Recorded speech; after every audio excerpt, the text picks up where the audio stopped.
Hello, this is Doug Tidwell. I was recently sitting in my corner office, admiring the scenery through my floor-to-ceiling windows, when I received an email from Earl Ramsey II of Cairo, Illinois. Earl writes, "Dear Doug, it's been a week already. Where's the next chatbot video? Warmly, Earl Ramsey II, Cairo, Illinois." Earl, thanks for that refreshingly blunt request. I'm happy to say the next chatbot video is here. Over the next few minutes, we'll look at several advanced chatbot techniques. We'll see them in action in the test environment, then we'll tie together a sample application and our chatbot, enabling you to run the chatbot on the web. Let's start by looking at the completed chatbot. As you may recall from the previous video, the Pharaoh can do three things: have a feast, build a monument, or start a war.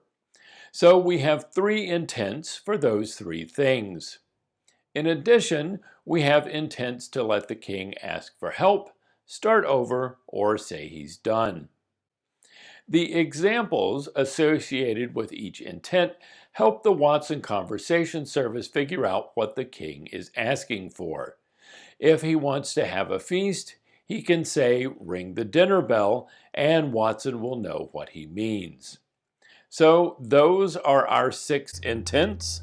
There is also the welcome message that displays when the chatbot starts, and an item called anything else that is invoked when the chatbot can't make any sense of what the king just said. We have 5 entities that relate to the 3 things the Pharaoh can do. If he's going to have a feast, the chatbot needs to know what kind of feast. For a new monument, the 2 slots are the kind of monument and where it should be built. Finally, in the case of a war, the chatbot needs to know who the king wants to fight and where the battle will be. Pretty straightforward stuff. But we added some common complications that will probably be useful as you build your own chatbots. The first one we'll look at is adding conditions to slots. For example, in the case of a war, we may be able to figure out where the battle will be based on whoever the king says he wants to fight. If the king wants to fight the Sheridan pirates, obviously the battle will be at sea. On the other hand, if the king wants to fight the Hittites or the Sumerians, the chatbot has to ask where the battle will take place.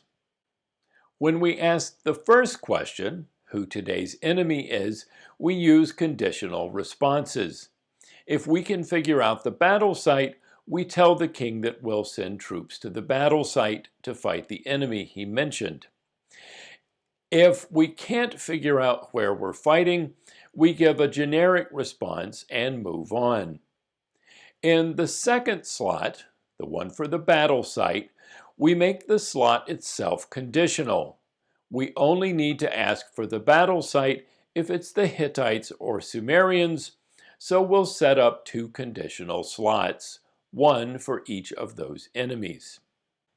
So let's take a look at how that works. If the king declares a war, the chatbot asks who we're going to fight. In this case, the enemy makes it clear where the battle will be. Notice that the chatbot may be able to figure everything out from a single input. If the king wants to fight and the enemy is the Hittites, the chatbot has to ask where the battle will be. Finally, it's possible for Watson to get both the enemy and the battle site from a single input. We use conditionals in a similar way for the build something intent. The last pyramid was built roughly 1,500 years before Ramses II, So if the king asks for a pyramid, the chatbot will tell him nicely that pyramids are out of style and suggest that he build something else. That's a conditional response. It's followed by a conditional slot. We only ask where the monument should be built if the thing the king is building isn't a pyramid.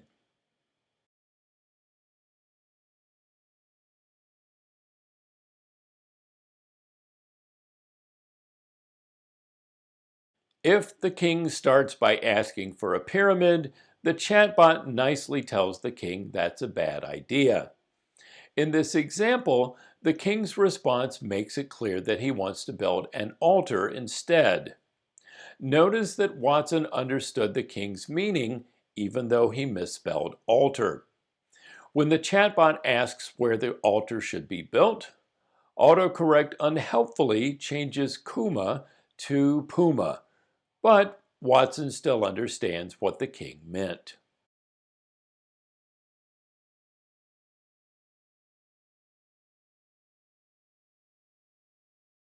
The final technique we'll demonstrate here is the use of JSON in the start over intent. This simply sets the values of all the context variables to null.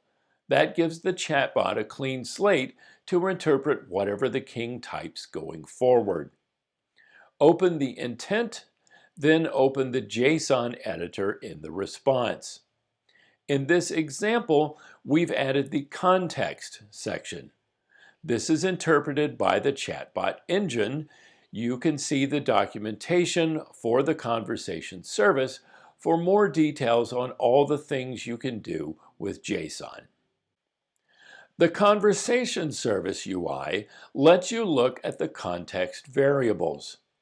If you view them, type start over, then look at the variables. Again, you'll see that they're all set to null. So that covers all the advanced techniques in the chatbot. Now let's talk about integrating this chatbot with an application. If you look at the Watson conversation documentation, you'll see a link to this GitHub URL. Clone that repo and switch to its directory.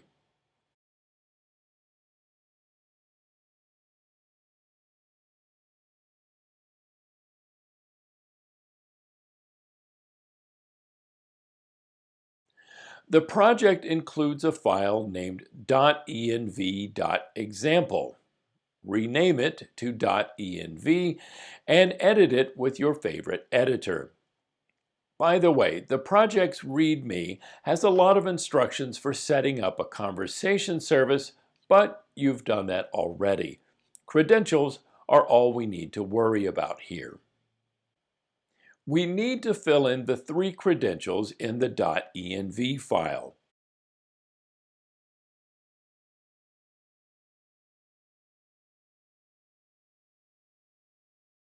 First, we'll get the workspace ID. Go back to the workspace page inside the conversation service. Click the menu in the upper right corner of the chatbot tile and choose View Details.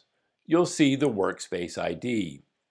Click the copy icon to put that value on the clipboard, then paste it into the .env file.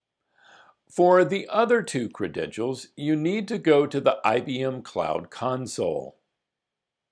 Click on your conversation service, then click Service Credentials, then click View Credentials to see the username and password for the service. Copy and paste those 2 values into the .env file, then save the file and close it.